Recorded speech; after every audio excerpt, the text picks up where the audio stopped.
Okay, today we'll be learning Daf Tesvav Beis, but the Mishnah which we're learning actually starts on Tesvav Medalav, the last line of there. So the Mishnah says, "Bakoil oisim lechim," the lechi which you make for the mavoi, you can use any type of material. Afilo, this is the opinion of the Tanakama. The Tanakama says, "Afilo b'davar she'yeshu v'rechaim." Even something which is alive, an animal or a person, can also kosher to be a lechi.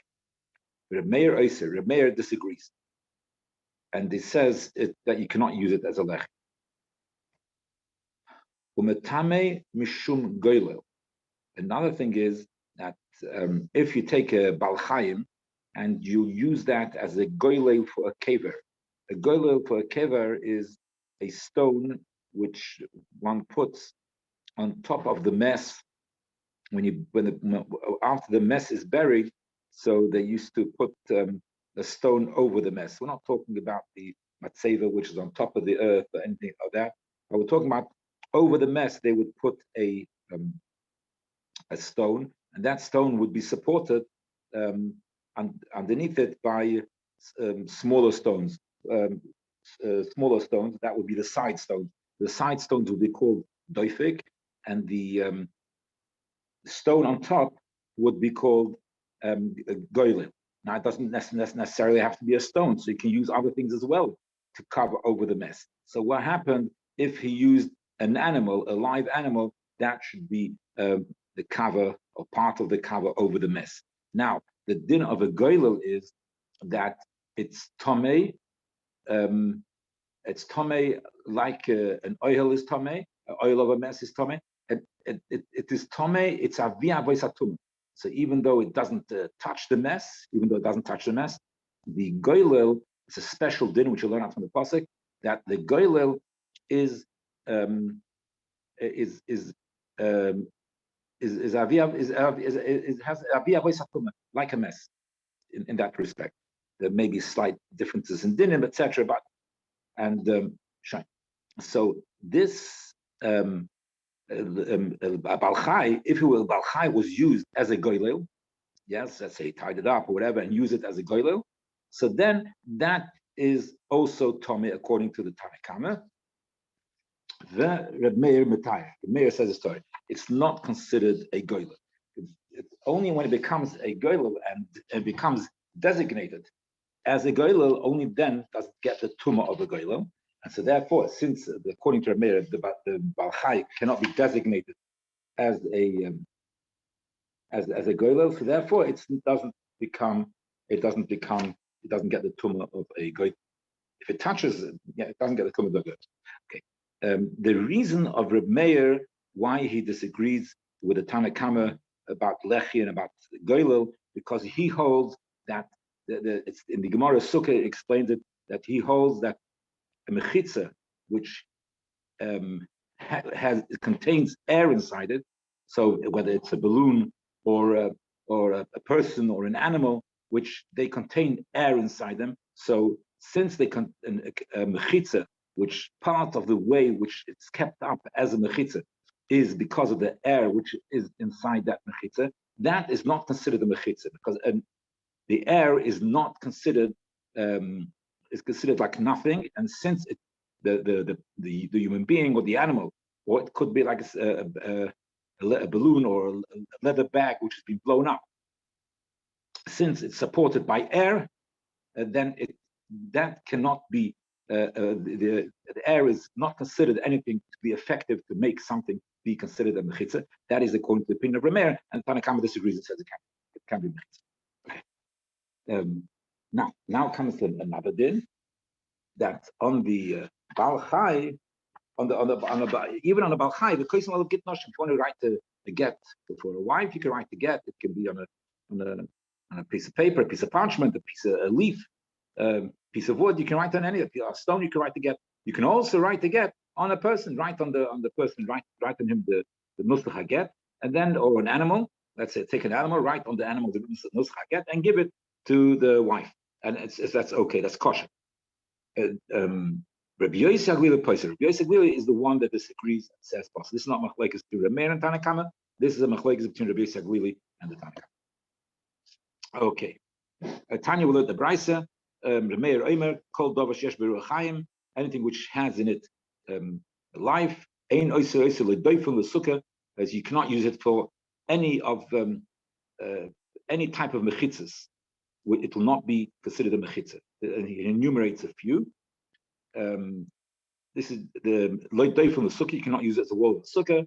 Lo Lechel L'Mavoi, and the Lo Pasin L'Berois. You can't use it for the Berois. Again, Pasin L'Berois. That's the when there's a boil of water, and you want to make an area around it, so you should be able to pick up on Shabbos the water from the boil, which is a Reshus HaYochid, to put it outside the boil and put it on and to carry it outside the boil, which means outside the Reshus HaYochid, in order to drink.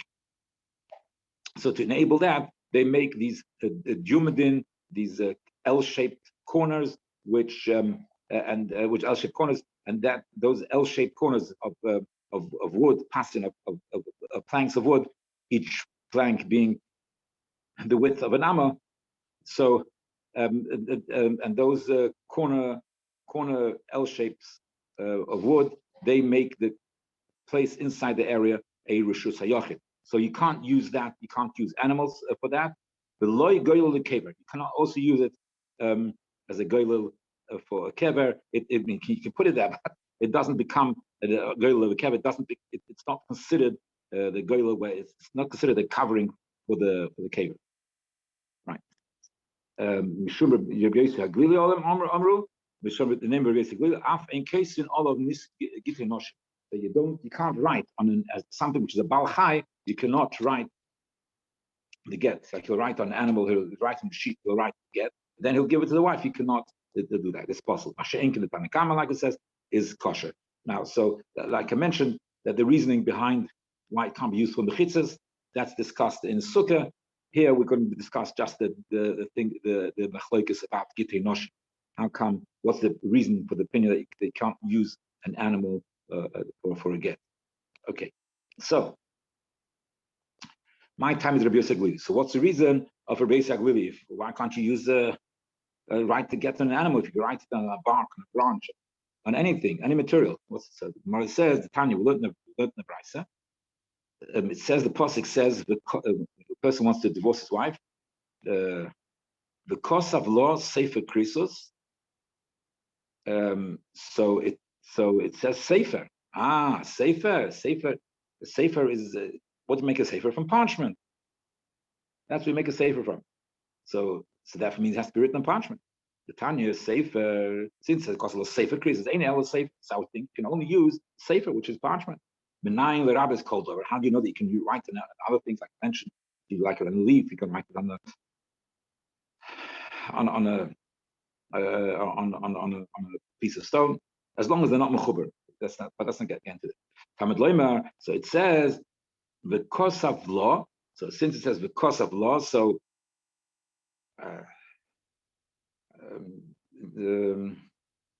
suppose it did not need to say. The cost of law. It just said the Nissan sefer grises leishte, yeah, because it says the cost of law is sefer grises for Nissan biyoda. So the whole the cost of law is extra. So the cost of law is so it means the cost of law, as long as you're right, the cost of law, whatever you wrote something, so this extra to teach you to include everything. Like as long as you've written something down, you can use it. Once it's written down, you can divorce your wife with it. It came out Tamlin Sefer. So why does it say Sefer? Sefer is parchment.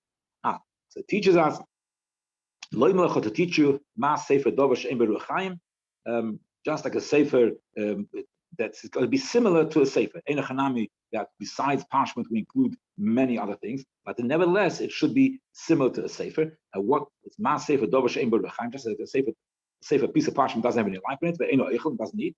I've called Dover She'eino Beruach Chaim Eino Eichel. See, so you can write on anything you want, but it should not, as long as it's not alive and doesn't. Just to mention that I said it in a certain way, which I think seems to fit in with Rashi, but seems to me like that anyway. But the Tosfos says that this the cost of law and sefer, and that says the Nissan. The Tosfos says it's a klal or prat klal, and we have the klal or prat klal. We go ke eina prat. So that's the limud. The way Tosfos learns is it's a klal or prat klal. And the way I said is like, seems to me that Rashi is saying. Okay. So the Gemara asks, Verabonon, Takakash Rabbanon. No, he has it says Besefer, so it means that certainly is some type of miut, and it's a prat, and whatever it is, it should be a sefer, similar to a sefer or something. So the Gemara says, 1 second. Miksiv Basefer, does it say it says the Kosav law sefer Christus. It doesn't say Basefer. So Bechalal, from the very beginning, it doesn't start from the very beginning. It doesn't say you should write on a piece of parchment. If it's a Kosav Basefer, so they say, oh, Basefer, you have to write on a piece of parchment. And then you'll ask why is the Kosav, and you'll add a few more things. But the Chatzkel doesn't begin. It says the Kosav Basefer. This means something else. The Kosav Basefer means you should write the story. It doesn't say Basefer, so it doesn't tell you the material of what has to be written. It does not speak about what. It doesn't speak about the material on what you write it, because it doesn't say Basefer. Because of a Sefer Ksiv, the sphere is done about, because you have to tell the story of what you're doing, what the activity is that you're doing, that you're now on, you're sending her away, etc. That's it. So and so it doesn't tell you anything about the materials. Okay. So it doesn't tell anything about the material, so therefore it's a free for all, so to speak. So you can write it on a ruach chaim as well, on an animal, a person, and anything. So the Gemara says, if that's the case, what do you need v'kosav lo? Have a kosav lo my darshibe. So what do you need v'kosav lo? Because you don't, according to basically, really, since it says basefer, in order to include more items, we need the kosav, which is a more general pasuk, and therefore we include more items. But according to Rabbanan, we don't need to include more items, so the whole kosav is unnecessary. My doshbe, so he says, they use the extra word of the kosav, the ksivim is garashes, v'einam is garashes b'kesef, to tell you that the kosav law comes to say that's the only legitimate, the only possibility of a get is by the kosav law. It's extra. That's the only way possible.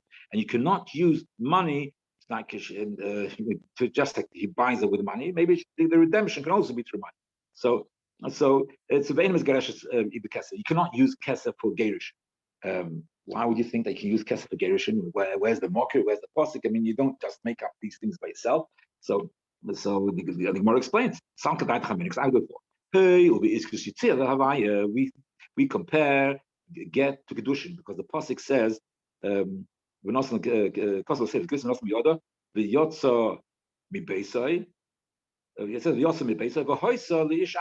like that. So it's so it says it means she'll get married to somebody else. So it says and then and then right next to it says it means she'll get married to somebody else. So the yotza is not next to Havaya, Yitzia is next to the Kiddushin, get is next to Kiddushin. And therefore, we compare get to Kiddushin. For many limudim, we do learn out get from Kiddushin or vice versa. So we learn out one from the other because they're compared to each other. So therefore, I would have thought, Ma Havaya Bekesef, just like Kiddushin, you can use money. For Kiddushin, Afitzia Bekesef, even Yitzia should also be Bekesef. So therefore, we need the miut of the kosav to stress that's the only option available is only writing it, and you can't use any other means of divorce. Okay. So now we have we know whether Rabbanan need the word v'kosav to tell us this new din that you can't use kesef. So, but that's the case. Rabbi Yossi, who uses that the kosav for what was mentioned before to broaden the materials which you can use for writing again. Rabbi Yossi Aglila has svara in always. So therefore, when he's going to know the svara that you how from where will he learn that you're not permitted to use kesef for a get because we shouldn't compare it to kedushin. Yeah, how do you know we can't compare this detail to kedushin? So it says it says the kosav law sefer krisus. So it says sefer krisus. Sefer krisus ain't dover achas. Since it says the only thing which can cut and separate this union, the only thing which separates the union is a sefer and nothing else. So because what it doesn't there's no need to say sefer krisis. Just say the sefer. The yotzav shacher. Then she can go. Why not call it sefer krisis? There's no need to call it sefer krisis. So it comes to tell you, if the extra word comes to tell you that is the only possibility for making the krisis is the sefer. Okay. Rabbanon. So Rabbanon Takis, so now the question pointed out to you that we have the extra word. The krisis is the extra word. So So what do they use Sefer Krisus, the word Krisus for? Because they've already learned out that you can't divorce with money. So the highest Sefer Krisus meboile the dover hakeres beinu lebino. They use the word the Krisus comes to tell you that that there has to be, when you're separating the union, it has to be a complete cut, kairos. It has to be word. It has to be it has to be totally cut. What do you mean by that has to be totally cut? The Tanya learned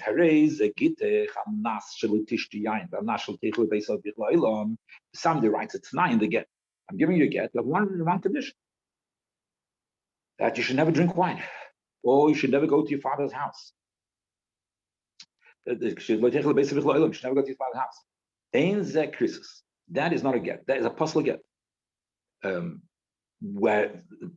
Whereas if he writes kol shloshim yom, this is a get condition for 1 month, for 30 days you don't drink wine, or for 30 days you don't go to your father's house. Then I raise the Christus, it is a get. Why? Because the get has to achieve a complete, I'll say in Hebrew, a complete nituk between the husband and the wife. And if it doesn't achieve a complete nituk, it's not a kosher get. If it's delaying the nituk for 30 days, beseder. But after 30 days will be a complete nituk, yeah. Oh, so that's a kosher get. So you can put a condition together. No problem putting conditions together. But as long as there comes a time when there's nothing, as long as at the end of the process, as long at the end of the process there's a complete nituk and there's no things which you still can't do because of the get. So as long as it's a complete nituk at some stage, at the end of the process, then it's a kosher get. So the kids are, so we learned how we learned out. We learned this out in the word krisis. So that's why we need the word krisis. No, so basically, how does he know that this halacha, this halacha, that there has to be a complete nituk, and if there's a condition which is going to keep some sort of connection between them forever, that she still can't drink wine or whatever because of the condition they get. So if it's so, then that's not kosher get. So my answer is nafkalei landami chorus krisis. Could have said say for chorus, and it says say for Christos. It's a longer word. So b'meila, so you learn two limudim. You can learn two dinim from that person. Rabbana, yes. So we still have some spare because it's would have written a shorter word. So the Rabbana calls chorus krisis l'dash. You can't learn out from that. Chorus or krisis, they don't think it's appropriate to dash an extra dinim with the fact they use the word krisis or chorus. Maybe they think it's quite normal to write krisis as opposed to chorus, and therefore it's not really extra because it's quite normal to do that. Whatever, yeah. So they don't.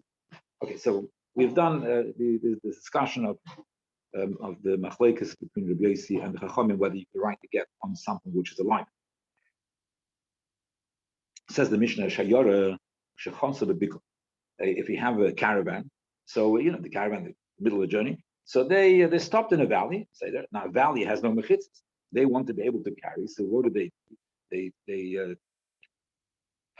all of the stuff which is all the stuff which is the animals which the animals wear, the saddles and all the different things which they load the animal up with. So all the things they load the animal up with, they put them they made a circle out of those stuff. So they made a circle out of those stuff, and then you have a fence made up of all this stuff which is on the animals, and so then I have a mechitza with that. So he says now, obviously, it's not a especially made mechitza and things are fitting, like you have planks of wood with a fit to each other. That there's going to be quite a bit of gaps because they're not exactly symmetrical or whatever. The shapes are all over the place.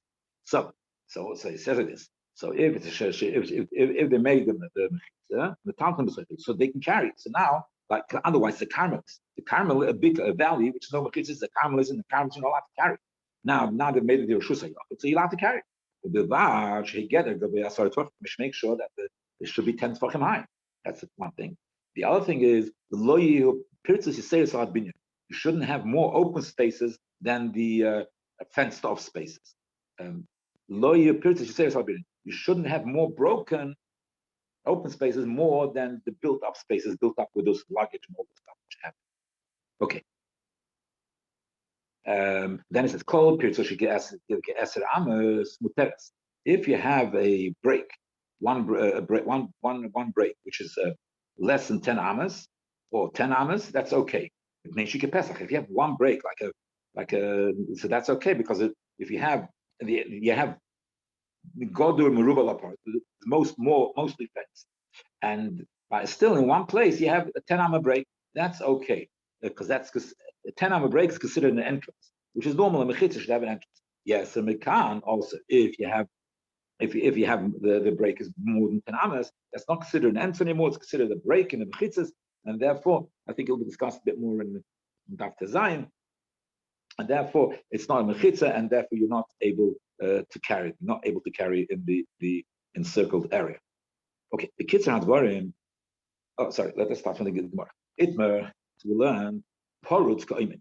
We know already that if it's more open than mechitza, the more broken than mechitza, porut.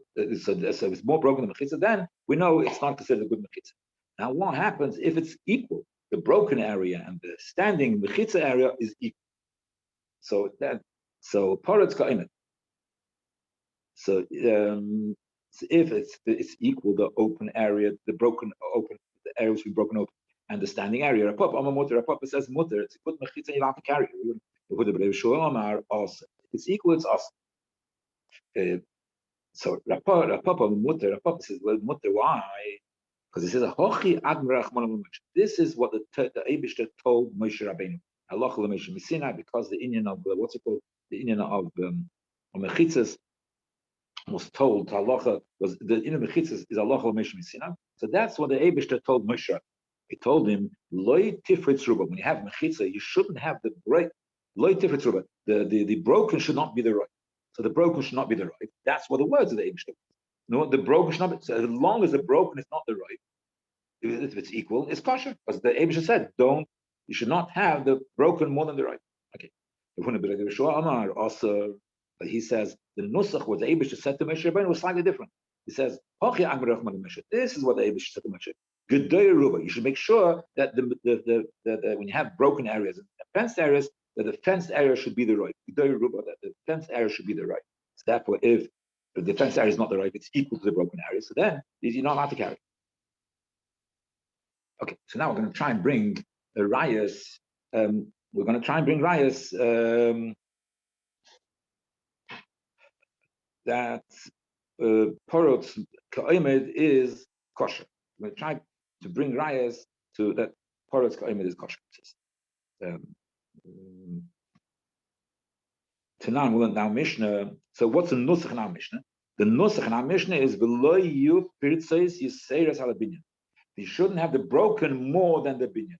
That the pirza should not be more than what's built up. The breaking should not be more. So that means that it's equal to the build up. It's kosher. So it's mashma. For our Mishnah is mashma that what? That if it's equal the pirza to the standing, so then it's good mechitza. So the Gemara says, don't say. What happens? The Mishnah doesn't speak about it directly. The Mishnah says, and so therefore we understand from the principle, and from the principle which the Mishnah established, that if it does not fit into the principle, then it's not. Then it's kosher. If it's let's say the principle is if depends how you say it. If the pirtzis is serious binyan, then it's no good. But lo pirtzis is serious. So if the pirtzis is serious binyan, it's no good.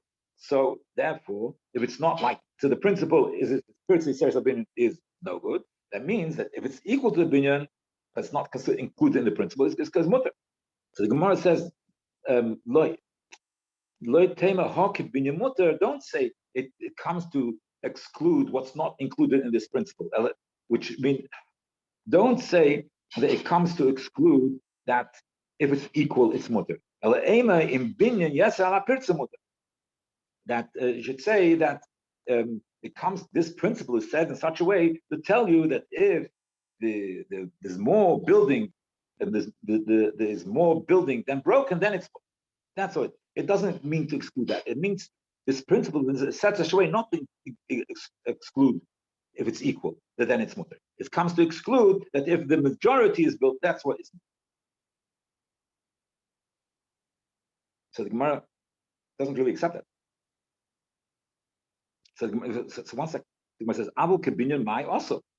So what are you telling me that if it's equal, it's also? So yeah, so then the Mishnah should have written the principle in a different way. It says the purchase shouldn't be like a binyan, because then it's also. So yeah. So the Bekitzer. So the Lashon HaMishnah. Anyway, the Lashon HaMishnah is mashma that parotz ka'emer is mutter. Because it says it shouldn't. Like it's simple. I'm trying. If I'm making it a bit complicated, it's only because I want to attempt to give some sort of understanding to the other way. But the truth of the matter is that the raya, which the original raya, is very simple. That the Mishnah says if the parotz is more than the binyan, it's no good. So it means if it's equal, it is good. It's quite simple and straightforward. And it's a big back and forth. The kids are so the Gemara says the Lashon HaMishnah is mashma that this is a good deal. That parotz ka'imad is no good. Is not good. So the Gemara says kasha. It's a kasha. Okay, you have a question. So the kids are advarim. Just let me say something on this. That the Lashon be'emes, the Lashon, and they're showing the bring that the Lashon HaMishnah be'emes is mashma like a proper parotz ka'imad is mutter. And so even though the Gemara is giving an answer, no, don't be medayik the Mishnah like that. Don't be so medayik in the Mishnah. So even the Gemara is saying, don't be so medayik in the Mishnah. That is a doich. It's a doich. And so therefore, it's only good enough to justify or to explain the Hunab Reder Rishua. But it's not really such a good teretz. And therefore, taka the halach is taka like a pot. The parotz ka'imad is mutter. Anyway, the Gemara says here kasha. Just to say that usually when the Gemara says kasha, sometimes the Gemara says tufta means that okay, I give up. The question is shlogs up everything. Here the Gemara says kasha, which many times means that it's not kasha is not just a strong question. It's not been refuted it's not been refuted that Rav Huna Breder Rishua's side it can't explain away the Mishnah. It's not Rav Huna Breder Rishua has not been completely refuted, but it's still shver. And therefore, like I said, Sof Kosof Rav Huna Breder Rishua is a deichik, and therefore the Takad Halacha is not like Rav Huna Breder Rishua, but like a first game. Toshma will learn Hamakres Sudose Sukose B'Shari B'Shpudin. Somebody's taken and put for schach on the sukkah, so he put spears of metal or poles or bars, which was used for a bed. Now these are, which is kalim or shpudin spears, which is metal and makabel tuma. These things are makabel, they are apostle for schach. So the shpudin, which is metal, is apostle for schach. Aruchis hamita, which is part of the keli, is apostle for schach. So therefore, he puts shpudin onto his sukkah. It says, "Im yashreber b'neim k'moisa." If there's an equal space, a gap, the gaps are equal to the size of the shpudin. If the gap is an equal size to the shpudin, which is possible, so then it's kosher. And obviously, you're going to put kosher schach over that. You're going to put kosher schach over that. So then it's kosher. So we see quite clearly that if it's equal the kosher to the possible, so it's kosher.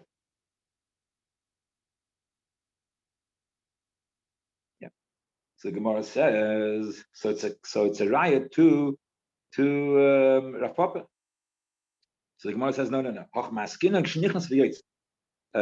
This what we're talking about is that you have a space that you can put the equal between them. In other words, that between the metal pieces, you can put in something which is equal to the metal piece. Now, if you can put in that space something which is equal to the metal pieces, the kosher schach, obviously, which is equal to the metal pieces. So if you can put the equal in, that means it's slightly bigger. So that's what it says. They can put things in. So the Gemara says, why? The Gemara says,